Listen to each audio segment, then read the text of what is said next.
আলহামদুলিল্লাহ। কারি আবু রায়হানের সাথে ডুয়েট প্রতিযোগিতা নামছে এই রাজমিস্ত্রি ভাইটি আজানের। তো আমরা একটু শুনে আসি, দেখি কারটা বেশি সুন্দর হয়েছে। আর আপনারা কমেন্টে জানাবেন যে কারটা বেশি সুন্দর হয়েছে। চলেন আমরা আগে শুনি। মাশাআল্লাহ। الله أكبر الله أكبر الله أكبر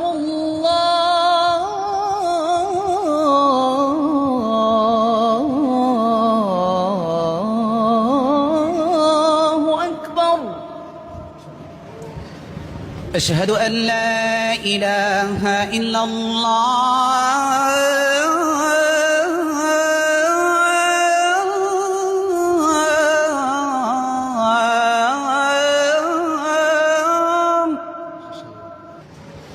أشهد أن لا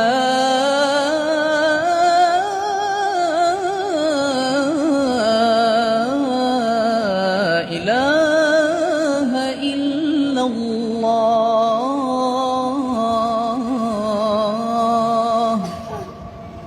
أشهد أن محمد رسول الله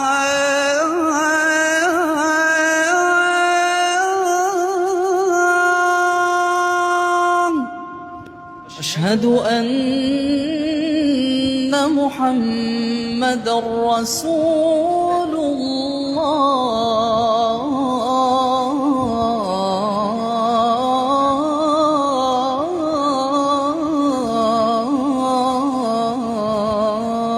الله حي على الصلاة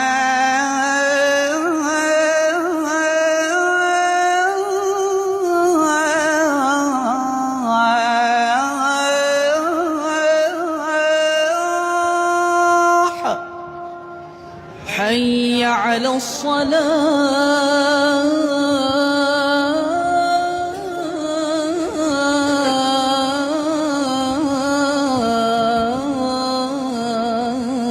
الصلاة حي على الفلاح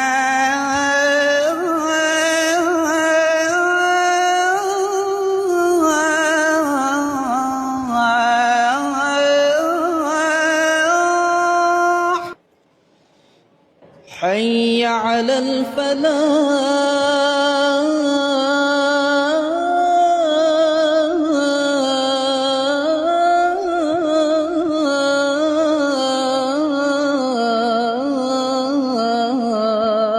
الفلاح الله أكبر الله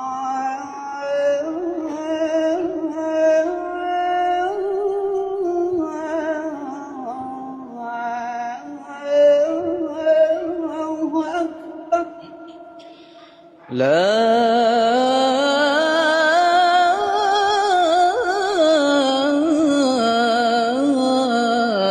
إله إلا الله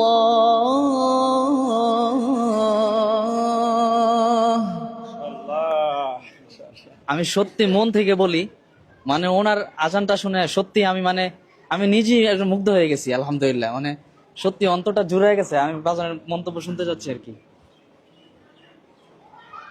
আমি যদি আজকে আমার আজানের কথা বলি, তাহলে আমার মনে হয়েছে যে আমার থেকে মানে 5 গুণ বেশি ভালো হয়েছে ওনার আজান।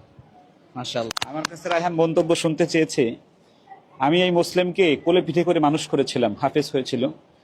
আমি শুধু ওর পা ধরছিলাম না ওই সময়, আর সব করেছি। ওর বাড়ি গেছি বহুবার, কিন্তু ওই সময় কোনোভাবেই তাকে আমি শোনাতে পারি নাই। হেফ শেষ করার পরে আমি, যারাই মাদ্রাসায় পড়ো, সকলের কাছে আমার একটা দাবি থাকবে, সেটা হলো যে পিতামাতা এবং উস্তাদ যখন তোমাদেরকে পড়ার জন্য মানে অনুরোধ করে, উস্তাদের কথা শুনে, পিতামাতার কথা শুনে লাইন ছেড়ো না।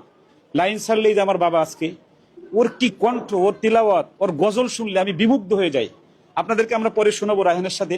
আমরা গজলের এবং তিলাওয়াতের একটা ডিবেট আমরা সামনে করাবো। রায়হানকে ঢাকায় নিয়ে তাকে শুধু আপনাদের কাছে জানতে চাই, মুসলিমের আজানটা কেমন লেগেছে। রায়হানটা তো আপনাদের ভালোই লাগে, তো মুসলিমের আজানটা যদি আপনাদের ভালো লেগে থাকে তাহলে কমেন্টস বক্সে লিখে যাবেন। আর মুসলিমকে নিয়ে মানে আবার আমরা কাজ করতে পারি কিনা, শুরু করতে পারি কিনা। আল্লাহ মুসলিমকে অনেক ভালো রাখুক। সবশেষে আমি মুসলিমের কাছে একটু জানতে চাই যে আজকে তুমি রায়হান একসাথেই পড়তে প্রায়। তো রায়হানের আজান শুনলা, তোমার আজান শুনলা। আমার কাছে দুইজনেরটাই যদি নাম্বার দিতে বলা হয়, আমি 50-50ই দেবো, মানে বা 100-100ই দেবো। রায়হান ঠিক না?